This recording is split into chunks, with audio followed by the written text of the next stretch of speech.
భూ కబ్జా ఆరోపణల కేసులో మాజీ ఎమ్మెల్యే వల్లభనేని వంశీ రిమాండ్ పొడిగించారు. గన్నవరంలో తమ భూమిని బెదిరించి లాక్కున్నారన్న ఓ వ్యక్తి ఆత్కూరు పోలీస్ స్టేషన్లో ఫిర్యాదు చేశారు. దీంతో పోలీసులు కేసు నమోదు చేశారు. ఇదే కేసులో వంశీని ఒకరోజు పాటు ఇటీవల కస్టడీకి ఇచ్చింది కోర్టు. పోలీసుల కస్టడీ పిటిషన్పై స్పందించిన న్యాయస్థానం ఈ నెల 15 వరకు రిమాండ్ పొడిగించింది. మరోవైపు ఇదే కేసులో వల్లభనేని వంశీ బెయిల్ పిటిషన్పై విచారణ ఎల్లుండికి వాయిదా పడింది.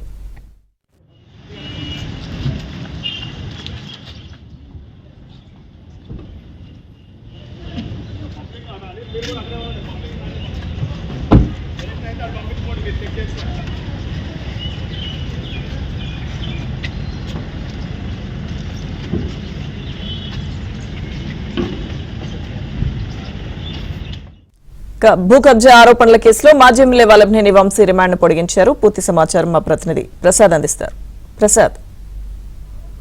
లక్ష్మీదుర్గ మాజీ ఎమ్మెల్యే వైసీపీ నేత వల్లభనేని వంశీకి సంబంధించిన వివిధ కేసులు పలు కోర్టుల్లో విచారణ జరుగుతోంది. ఇప్పటికే ఆయన గన్నవరంలోని తెలుగుదేశం పార్టీ కార్యాలయంపై దాడి ఘటనకు సంబంధించి ఆయన 77 నిందితుడిగా ఉన్నారు.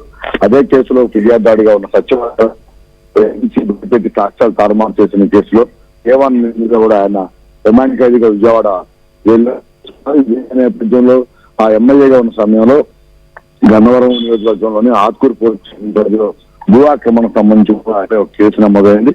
దీనికి సంబంధించి ఇక్కడ గన్నవరం కోర్టులోను మరోవైపు విజయవాడ కోర్టు విచారణ అవుతుంది. ఒక కేసు సిఐడి అధికారులు నమోదు చేయడం, వైపు స్థానికంగా ఉన్న పోలీసులు కూడా దీనిపై కేసు నమోదు చేశారు.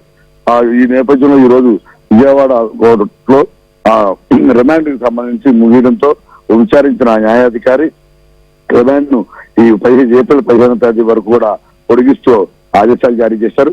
మరోవైపు ఇదే కేసుకు సంబంధించి వంశీ బెయిల్ పిటిషన్ కూడా దాఖలు చేశారు. దీంతో దీనికి సంబంధించి కూడా ఈ విచారణను ఈ నెల 3కి వాయిదా వేశారు. ఇదే ఇప్పటికే వంశీ బెయిల్ పిటిషన్ సంబంధించి అటు గన్నవరం టీడీపీ కార్యాలయంపై దాడి కేసులోను, అదేవిధంగా సత్యవర్ధన్ కిడ్నాప్ కేసులో కూడా ఇంతకుముందు 2 సార్లు ఆ బెయిల్ పిటిషన్ దాఖలు చేయగా 2 కోర్టుల్లో కూడా విచారణ అనంతరం 2 బెయిల్ పిటిషన్ కూడా డిస్మిస్ చేశారు. ఇప్పుడు ఈ కేసులో బెయిల్ పిటిషన్ పై అయితే విచారణ సాగుతుంది. రేపు 3వ తేదీన దీనికి స్పష్టత వచ్చే అవకాశం ఉంది. మరోవైపు వంశీ ప్రధాన అంశుడిగా చెప్పుకున్న రంగా ఆ రోజు తెలుగుదేశం పార్టీ కార్యాలయంపై దాడిలో ప్రధాన A1 నిందితుడిగా ఉన్నాడు. ఆయన ఇటీవలే సిఐడి అధికారులు అరెస్ట్ చేశారు.